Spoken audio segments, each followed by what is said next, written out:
Good morning views. ഇന്നിപ്പം 28 May ആയി. അപ്പോൾ ഇന്നും നാളെയും എക്സ്പയറിൻ്റെ ഡേയ്സ് ആണ്. സോ ഞാൻ ഇന്നലെ പറഞ്ഞിരുന്നു നിഫ്റ്റി 24/7 ആൻഡ് 25 ഇൻ ബിറ്റ്വീൻ അത് ക്ലോസ് ചെയ്യാൻ സാധ്യതയുണ്ട്. സോ മോസ്റ്റ്ലി 25,000 ആണ് ഞാൻ കാണുന്നത്. ഇന്നലെ തന്നെ 25,000 എടുത്തിരുന്നു മാർക്കറ്റ്. സോ ഇന്നിപ്പോൾ നിഫ്റ്റി ചെയ്യുന്നത് ഓൾമോസ്റ്റ് ആ റേഞ്ചിൽ തന്നെയാണ്. സോ എനിവേ ഇന്നത്തെ മാർക്കറ്റിനെ കുറിച്ച് പറയാന്ന് വെച്ചാൽ എനിക്ക് ഇന്ന് വലിയൊരു മൂവ്മെന്റ് മാർക്കറ്റ് കാണുന്നില്ല. ആക്ച്വലി സ്പീക്കിംഗ് ഇന്നത്തെ മാർക്കറ്റിൽ അഡാനി പോർട്ടും ഭാരതി എയർടെല്ലും സ്റ്റേറ്റ് ബാങ്കും ആക്സിസ് ബാങ്കും ഇൻഫി ഒക്കെയാണ് മുകളിൽ കാണുന്നത്. പക്ഷേ റിലയൻസ് മാർക്കറ്റിനെ സപ്പോർട്ട് ചെയ്തെടുത്തോളം കാലം എനിക്ക് തോന്നുന്നില്ല നിഫ്റ്റി മൂവ് ചെയ്യുന്ന കാര്യം. റിലയൻസും HDFC എടുക്കാൻ വെച്ചാൽ മൂവ് കാണുന്നില്ല. ഇനി വിൽ സി. സമയം ഇനി ഉണ്ടല്ലോ, 3:30 ഉണ്ടല്ലോ. സോ 3:30 മാർക്കറ്റ് ക്ലോസിംഗ് തരുന്നത് നമുക്ക് നോക്കാം. സോ ഇന്ന് വേറൊരു സ്റ്റോക്കിനെ കുറിച്ച് എനിക്ക് പറയാനുള്ള ഈ ഭാരത് ഡൈനാമിക്സ് എന്നൊരു കമ്പനി, അതൊരു ഡിഫൻസ് സ്റ്റോക്ക് PSU കമ്പനിയാണ്. ഭാരത് ഡൈനാമിക്സ് എന്ന് വെച്ചാൽ ഇന്ത്യയിലെ ലാർജസ്റ്റ് ഡിഫൻസ് PSU കമ്പനിയാണ്. സോ അതിന്റെ ഭാരത് ഡൈനാമിക്സിന്റെ സ്റ്റോക്ക് ഇപ്പം ഏകദേശം 1912 ഉള്ളത്. ഇന്ന് ഓപ്പൺ ചെയ്ത് 1950 ഭാരത്. പക്ഷേ ഈ ഭാരത് ഡൈനാമിക്സിനെ കുറിച്ച് എനിക്ക് പറയാനുള്ള വെച്ചാൽ ഇതിന് ഇതിന്റെ റിസൾട്ട് വളരെ മോശമാണ് വന്നിട്ടുള്ളത്. PSU സ്റ്റോക്ക് ആയതുകൊണ്ട് വലിയ ഇങ്ങനെ ക്രാക്ക് ആയിട്ടില്ല. കാരണം the firm has reported massive 79% drop in Q4 revenue and 90% fall in EBITDA കാണിക്കുന്നു. Net profit also down 5.5% year on year. Company dividend കൊടുത്തിട്ടുണ്ട്. PSU കമ്പനിയാണ്. സോ ഭാരത് ഡൈനാമിക്സ് എൻ്റെ അഭിപ്രായത്തിൽ പറയാച്ചാൽ ഇതെല്ലാം ഈ ഇങ്ങനെയുള്ള സ്റ്റോക്സ് ഒക്കെ ക്രാക്ക് ചെയ്യുന്ന സമയത്ത് ഹ്യൂജ് ആയിട്ട് ഫോളോ ചെയ്യും. സോ ഇപ്പൊ തന്നെ വളരെ ഹൈയിലാണ് സ്റ്റോക്ക് ഉള്ളത്. ഞാൻ കാണുന്നത് ഓൾമോസ്റ്റ് ഭാരത് ഡൈനാമിക്സ് ഒക്കെ ഒരു 900 ലെവലിലൊക്കെ പ്രൈസിലൊക്കെ അതിന് വർത്ത് ബൈങ് ആയി കാണുന്നുള്ളൂ. അതാണ് എനിക്ക് പറയാനുള്ളത്. അതുപോലെ ITCന്റെ സ്റ്റോക്കിനെ കുറിച്ച്, ITC ഇന്ന് ബ്രിട്ടീഷ് അമേരിക്കൻ ടൊബാക്കോ കമ്പനി അവരെ ഓഹരി ITC കുറെ വിറ്റിട്ടുണ്ട്. അതുകൊണ്ടാണ് ITC കുറഞ്ഞത്. പക്ഷേ ITC സ്റ്റിൽ ഒരു 390 ലെവലിൽ ഒരു അക്യുമുലേഷൻ സോൺ ആയിട്ടാണ് ITC എനിക്ക് തോന്നുന്നത്. So that is another stocks I want to tell today. പിന്നെ ഇപ്പോൾ മാർക്കറ്റിനെക്കാട്ടും വലിയൊരു നോയ്സ് കാണുന്നത് പിന്നെ US സ്റ്റേറ്റ് ഡിപ്പാർട്ട്മെന്റിന്റെ ഈ സ്റ്റുഡന്റ് വിസയെ കുറിച്ചാണ് ഞാൻ കേട്ടത്. ഞാൻ ഇന്നലെ പറഞ്ഞു, ഈ യൂണിവേഴ്സിറ്റിയും സ്റ്റുഡന്റ് വിസയും ഇന്ത്യയിൽ നിന്ന് എത്ര ലക്ഷം 3.5 ലക്ഷം കുട്ടികൾ അമേരിക്കയിലേക്ക് പോകുന്നുണ്ട്. എത്ര പൈസയാണ് ഇന്ത്യൻ്റെ ഫോറിൻ കൺട്രിയിലേക്ക് പോകുന്നത്? എന്തുകൊണ്ട് ഇന്ത്യൻ യൂണിവേഴ്സിറ്റികൾക്ക് ഇത്ര നല്ല യൂണിവേഴ്സിറ്റി IIT അതുപോലത്തുള്ള യൂണിവേഴ്സിറ്റികളെ കുറച്ച് അപ്ഗ്രേഡ് ചെയ്തിട്ട് even they can invite other foreign students to India. ഇത് നല്ലൊരു ഓപ്പർച്യൂണിറ്റിയാണ്. സോ ഇതിപ്പം US പറയുന്നത് വെച്ചാൽ ദേ ആർ ഗോയിങ് ടു കുറച്ച് ഈ വരുന്ന സ്റ്റുഡൻസിനൊക്കെ ഇനി സ്ക്രീൻ ചെയ്യാൻ പോകുന്നു. അവരെ ഈ social media activities, LinkedIn activities, ഇതൊക്കെ US സ്റ്റേറ്റ് ഡിപ്പാർട്ട്മെന്റ് സ്ക്രീനിങ് ചെയ്തിട്ട് മാത്രമേ ഇനി സ്റ്റുഡൻറ് വിസ കൊടുക്കൂ എന്നാണ് പറയുന്നത്. പക്ഷെ ഇതുവരെ കൊടുത്ത കൂട്ടർക്ക് പ്രോബ്ലംസ് ഇല്ലാന്ന് കേട്ടത്. സോ അത് ഡൊണാൾഡ് ട്രംപിന്റെ ഒരു ഇന്റർനാഷണൽ സ്റ്റുഡൻസിനെ ക്രാക്ക് ഡൗൺ ചെയ്യാനുള്ള ഒരു മെത്തഡാണ്. സോ ഇത് ഇന്നലെ കഴിഞ്ഞ ആഴ്ച തന്നെ ഹവാർഡ് യൂണിവേഴ്സിറ്റിന്റെ ഇന്റർനാഷണൽ സ്റ്റുഡൻസിനെ എൻറോൾ ചെയ്യാനുള്ള എബിലിറ്റിനെ ട്രംപ് കട്ട് ചെയ്യുന്നു. അപ്പോൾ ഇതൊരു കണക്കിന് പറയാച്ചാൽ Trump versus US universities. Some people are saying battle between the White House and the universities.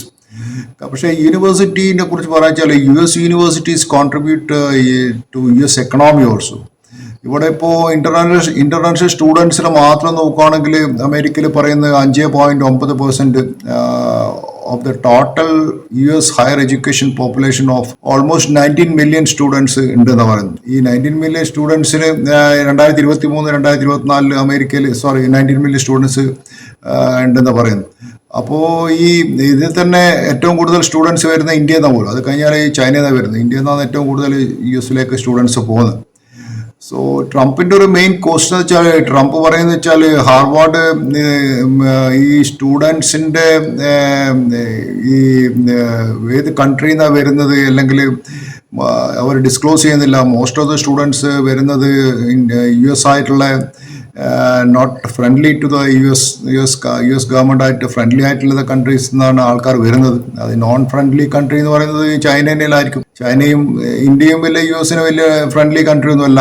അപ്പോൾ ഇവർ പറയുന്നത് മിക്കവാറും നമ്മളെ ശത്രു രാജ്യങ്ങളിലുള്ള കുട്ടികളാണ് ഇവിടെ പഠിക്കാൻ വരുന്നത്.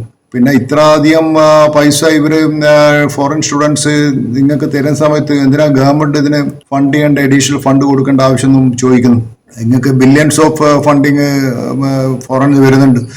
അപ്പൊ ഈ ഫണ്ടിങ്ങിന്റെ സോഴ്സ് എന്താണ് ഇവർ പറയുന്നത് വെച്ചാൽ, പിന്നെ ഈ billions of dollars foreign students കൊണ്ടുവന്ന് ഇവിടെ വരുമ്പോൾ ഇവർക്ക് ഒരു ഹിഡൻ അജണ്ട ഉണ്ട് എന്നൊക്കെ അയാൾ ഉദ്ദേശിക്കുന്നത്. കാരണം വെച്ചാൽ അയാൾ പറയുന്നത് ഇപ്പോൾ കൊളംബിയയിലും ഇനിയിപ്പോൾ കാൽടെക്കിലും തുടങ്ങാൻ പോകുന്ന കേൾക്കുന്ന അവരെ റെസ്ട്രിക്ഷൻസ്. അപ്പോൾ മറ്റുള്ള യൂണിവേഴ്സിറ്റികളൊക്കെ ഇങ്ങനെയുള്ള സ്റ്റുഡൻറ് പ്രൊട്ടസ്റ്റ് നടക്കുന്നുണ്ടല്ലോ, അത് ഒരു തരത്തിലുള്ള പല ആൻറ്റിസെമിറ്റിക് മൂവ്മെൻ്റ് എന്നാണ് അവർ പറയുന്നത്. സോ ഇത് പണ്ട് JNUവിലും നമുക്ക് അനുഭവിച്ചാണല്ലോ, ഇന്ത്യൻ യൂണിവേഴ്സിറ്റികളിലും ഇതുപോലത്തുള്ള പ്രശ്നങ്ങൾ ഉണ്ടായിട്ടുണ്ട്. പക്ഷെ അത് ഇന്റേണൽ ഇഷ്യൂ ആയിരുന്നു. അപ്പൊ ഞാനൊക്കെ ഇതുപോലെ നാളെ ഇപ്പം കുറെ പാകിസ്ഥാനികൾ ഈ സ്റ്റുഡൻസ് പാകിസ്ഥാൻ ഫണ്ട് ചെയ്തിട്ട് ഗവൺമെന്റോ അല്ലെങ്കിൽ ബനാമി ഫണ്ട് ചെയ്തിട്ട് പാകിസ്ഥാൻ സ്റ്റുഡൻസിന് അമേരിക്കൻ യൂണിവേഴ്സിറ്റിയിൽ അയച്ചിട്ട് they can also do the same way like ഇപ്പോൾ പലസ്തീനികൾ ചെയ്ത പോലെ there is a hidden agenda and they can internationalize the Kashmir issue. അതൊരു സോഴ്സ് ആണ് ഇതിനകത്ത്. പക്ഷേ എന്ത് പറഞ്ഞാലും ഈ ഹാർവാർഡ് ഈസ് വിത്തൗട്ട് ഇന്റർനാഷണൽ സ്റ്റുഡൻസിനോ. ഇപ്പോൾ ഇനിയിപ്പോ ഈ അമേരിക്കയിൽ ട്രംപ് പറയുന്ന ഓൾമോസ്റ്റ് 60 യൂണിവേഴ്സിറ്റി US റഡാറിലുണ്ടെന്ന് പറയുന്നു, ഡിപ്പാർട്ട്മെന്റ് ഓഫ് എഡ്യൂക്കേഷന്റെ റഡാറിലുണ്ടെന്ന് പറയുന്നു. പക്ഷേ ഇതിനൊരു നല്ല വശമുണ്ട്. കാരണം വെച്ചാൽ ഇപ്പോൾ ഈ ഫോറിൻ സ്റ്റുഡൻസ് ഇപ്പം ഗൂഗിളൊക്കെ ഈ സെർജി ബ്രെയിൻസ് ഒക്കെ ആരാന്ന് ആക്ച്വലി അവരൊക്കെ റഷ്യയിൽ നിന്നൊക്കെ പോയ കൂട്ടല്ലേ, ഫോറിൻ സ്റ്റുഡൻസ് തന്നെയാണ്. അവർ ഗൂഗിൾ സ്റ്റാർട്ട് ചെയ്ത് ഗൂഗിളിന്റെ എത്ര തൗസൻഡ്സ് ഓഫ് പീപ്പിൾ അവിടെ തന്നെ എംപ്ലോയ് ചെയ്തു ആൾക്കാർ. സോ എത്ര അമേരിക്കൻ എക്കണോമിയിൽ അവർ കോൺട്രിബ്യൂട്ട് ചെയ്തു. Google employ thousands of people. ഇവർ രണ്ടുപേരും ഒരു ഫോറിൻ സ്റ്റുഡൻസ് ആയിട്ട് വന്നിട്ട് അവിടെ അവരുടെ ജനറേഷൻ നോക്കുക വെച്ചാൽ ദർ ഓൾസോ എമിഗ്രൻസ് ആയിരുന്നു അത് ശരിക്കും പറഞ്ഞാൽ. അപ്പോൾ അത് നമ്മൾ ആലോചിക്കേണ്ട കാര്യം. അതുപോലെ ഞാനിപ്പോൾ ഇന്ത്യയിൽ ഇപ്പം നല്ല യൂണിവേഴ്സിറ്റികളുണ്ടല്ലോ. നമ്മളെ ഇന്ത്യയിൽ തന്നെ നമ്മളെ ഈ ബനാറസ് ഹിന്ദു യൂണിവേഴ്സിറ്റി തുടങ്ങിയത് മദൻ മോഹൻ മാളവ്യ ജിയാണ് തുടങ്ങിയത്. അതൊരു ട്രൂലി നാഷണൽ ഇൻസ്റ്റിറ്റ്യൂഷൻ ആയിരുന്നു ആ സമയത്ത് അതിന് ഡെഡിക്കേറ്റഡ് ടീച്ചേഴ്സ്, മോട്ടിവേറ്റഡ് സ്റ്റുഡൻസ് ഉണ്ടായിരുന്നു. പക്ഷെ ഇന്ന് Banaras Hindu university stands today അതൊരു പ്രസ്റ്റീജിയസ് സെൻട്രൽ യൂണിവേഴ്സിറ്റി എന്നോ. അപ്പൊ ഇന്നിപ്പം ബനാറസ് ഹിന്ദു യൂണിവേഴ്സിറ്റി എടുക്കുകയാണെങ്കിൽ it is financially it is better than ഈ മദൻ മോഹൻ മാളവ്യ തുടങ്ങിയ ആ സമയത്തുള്ള ഇതിനെക്കാട്ടും ബെറ്ററാണ് ഇന്നത്തെ സ്ഥിതി ഫൈനാൻഷ്യലി നോക്കുക വെച്ചാൽ. പക്ഷേ ഇന്ന് അതിനുള്ള ഈ 60 കൊല്ലത്തിന് മുമ്പുള്ള അതേ സെയിം സ്റ്റാൻഡേർഡ് ഇന്ന് ആ യൂണിവേഴ്സിറ്റിയിലുണ്ടോ, അതേ സ്റ്റാൻഡേർഡിലുള്ള ടീച്ചേഴ്സ് ഉണ്ട് അവിടെ. അപ്പോൾ നമ്മുടെ യൂണിവേഴ്സിറ്റിയിൽ നമ്മുടെ യൂണിവേഴ്സിറ്റിക്കും മിക്ക യൂണിവേഴ്സിറ്റികളും അല്ലാതെ ക്വാളിറ്റി വൈസ് എല്ലാ കൊല്ലവും അതിന്റെ ക്വാളിറ്റി ഡിറ്ററേറ്റ് ചെയ്തുകൊണ്ടിരിക്കുകയാണ്. സോ ഈ യൂണിവേഴ്സിറ്റികൾക്ക് what does a good university need to acquire and does it need to what does it needs to avoid? കാരണം നമ്മുടെ യൂണിവേഴ്സിറ്റികൾക്കുള്ള പ്രശ്നം ഞാൻ കാണുന്ന വെച്ചാൽ യൂണിവേഴ്സിറ്റി ഒരിക്കലും ഈ സ്റ്റുഡൻസിനെ അവർ അഡൽട്ടായിട്ട് അപ്രൂവ് ചെയ്യുന്നില്ല. അവരൊരിക്കലും എല്ലാ സ്റ്റുഡൻസിനും കുട്ടികളായിട്ട് കാണുന്നത്. ഇപ്പോഴും നമ്മൾ കോളേജിൽ പോയി കഴിഞ്ഞാൽ അവിടുത്തെ പ്രൊഫസേഴ്സ്, ടീച്ചേഴ്സ് എല്ലാ കുട്ടികളെ കാണുന്നത് വെച്ചാൽ they are not considering as an adult, they are considering as സ്കൂളിൽ വരുന്ന അതേ കുട്ടികളാണ്. അത് വലിയൊരു ഇഷ്യൂ ആണ്. ഇപ്പോൾ ഈ 1970 ശേഷം നോക്കുക വെച്ചാൽ ദർ ഈസ് എത്രയോ മടങ്ങ് യൂണിവേഴ്സിറ്റികൾ കൂടി, എത്രയോ യൂണിവേഴ്സിറ്റികൾ ഇന്ത്യയിൽ ഉണ്ടല്ലോ. പക്ഷെ അതിന് കണക്കായിട്ടുള്ള നമുക്ക് യൂണിവേഴ്സിറ്റിയിൽ ആ കാലിബറിലെ ടീച്ചേഴ്സ്, സ്റ്റുഡൻസ് എക്സാമിനേഷൻ നടത്തുന്നുണ്ടോ, or even the quality of buildings തന്നെ നിങ്ങൾ നോക്ക്.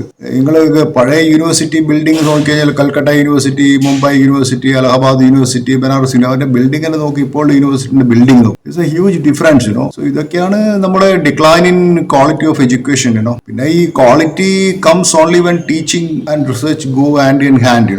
നമ്മളെ യൂണിവേഴ്സിറ്റിയിൽ നോക്കുക വെച്ചാൽ ഒരു സയന്റിസ്റ്റുകളും നമ്മളെ യൂണിവേഴ്സിറ്റിയിൽ പഠിപ്പിക്കുന്നില്ല, അല്ലെങ്കിൽ വലിയ സ്കോളേഴ്സോ റൈറ്റേഴ്സോ ഒന്നുമില്ല. ഇവരൊക്കെ ഇന്ത്യ വിട്ട് പോയി കഴിഞ്ഞു. So there are no good teachers in our university. ഇതൊക്കെയാണ് നമ്മളെ യൂണിവേഴ്സിറ്റികൾ മോശമാക്കാൻ. അതുകൊണ്ടാണ് നമ്മളെ കുട്ടികൾ ഈ ഫോറിൻ കൺട്രീസിൽ പഠിക്കാൻ പോകുന്നത്. അത് വലിയൊരു പ്രശ്നമാണ്. സോ ഇത് വലിയൊരു ഇഷ്യൂ ആണ്. പിന്നെന്ന് വെച്ചാൽ ഈ മിക്കവാറും കുട്ടികളും പഠിക്കുന്നത് they need A higher degree just for seeking A job. അല്ലാണ്ട് അവർക്ക് യൂണിവേഴ്സിറ്റി എന്ന് പറഞ്ഞ വേർഡ് തന്നെ വന്നതെന്ന് വെച്ചാൽ യൂണിവേഴ്സ് എന്ന് പറഞ്ഞ ഒരു വാക്കുന്നാണ് യൂണിവേഴ്സിറ്റി എന്ന് പറഞ്ഞ വേർഡ് തന്നെ വന്നത്. സോ എനിവേ അത് ഞാൻ യൂണിവേഴ്സിറ്റിയെ കുറിച്ച് പറഞ്ഞതാണ്. സോ ദാറ്റ് ഈസ് വാട്ട് എനിക്ക് തോന്നുന്നു യൂണിവേഴ്സിറ്റിയെ കുറിച്ചിട്ട്. അപ്പോൾ ഞാനിപ്പം ഈ റിലയൻസ് ഇപ്പം കുറച്ച് മൂവ് ചെയ്തിട്ടുണ്ട് മാർക്കറ്റിൽ. ഇപ്പം നിഫ്റ്റിയും കുറച്ച് മൂവ് ചെയ്തിട്ടുണ്ട്. 24,800 നിഫ്റ്റി പോയിക്കൊണ്ടിരിക്കുകയാണ്. സോ ഐ തിങ്ക് ഇന്ന് ഉച്ചയ്ക്ക് നല്ലൊരു ക്ലോസിംഗ് തരുന്നു വിചാരിക്കുന്നു. പിന്നെ എനിക്ക് വേറെ സ്റ്റോക്കിനെ കുറിച്ച് പറയാനുള്ളത്, ഈ there is A good stock ഞാൻ കാണുന്നത് GHCL എന്ന് പറഞ്ഞൊരു കമ്പനിയാണ്. GHCL എന്ന് വെച്ചാൽ ഈ സോഡ ആഷ് ഉണ്ടാക്കും. സോഡ ആഷ് എന്ന് വെച്ചാൽ മെയിൻലി യൂസ് ചെയ്യുന്ന നിങ്ങൾക്ക് അറിയില്ല, ഡിറ്റർജൻറ്റ്, സോപ്പ്, ഇങ്ങനെയുള്ള ഗ്ലാസ് മാനുഫാക്ചറിനൊക്കെ യൂസ് ചെയ്യുന്നത്. ഇതൊരു വലിയ സപ്ലൈ ചെയ്യുന്ന പതഞ്ജലി ഇങ്ങനെയുള്ള പല കമ്പനികൾക്കും സപ്ലൈ ചെയ്യുന്ന ഒരു കമ്പനിയാണ് GHCL. ഇതിന്റെ മാർക്കറ്റ് ക്യാപ്പ് 6069 കോടിയുള്ളൊരു മാർക്കറ്റ് ക്യാപ്പ് ഉള്ള ഒരു കമ്പനിയാണ്. സ്റ്റോക്ക് പി 9.72 ടൈംസേ ഉള്ളൂ. പിന്നെ നോക്കാൻ വെച്ചാൽ അതിൻ്റെ റിട്ടേൺ ഓഫ് ഇൻവെസ്റ്റഡ് ക്യാപിറ്റൽ 18.4% കൊടുക്കുന്ന ഒരു കമ്പനിയാണ്. ആൻഡ് കറണ്ട് അസറ്റും കറണ്ട് ലയബിലിറ്റി നോക്കിയാൽ 1954 കറണ്ട് അസറ്റ്, ലയബിലിറ്റി വരുന്ന 368. So you can see the working capital കമ്പനിയുടെ കയ്യിൽ ഇഷ്ടം പോലെ ഉണ്ട്. So it is A good company. I think ഇപ്പോൾ CMP കാണുന്നത് 634 ആണ് GCLയുടെ, ഹൈ പോയത് 779. ലോങ് ടേമിൽ ഹോൾഡ് ചെയ്യാൻ ഈ കമ്പനി നല്ലൊരു കമ്പനിയാണ് എനിക്ക് തോന്നുന്നു. സോ ഇന്ന് ഞാൻ ഈ കമ്പനി കാണുന്നു. There is no other good company I see today market is concerned. ITC is also, I told ITC is also a buy somewhere around 390 ഒരു accumulation zone ആയിട്ട് എനിക്ക് തോന്നുന്നു.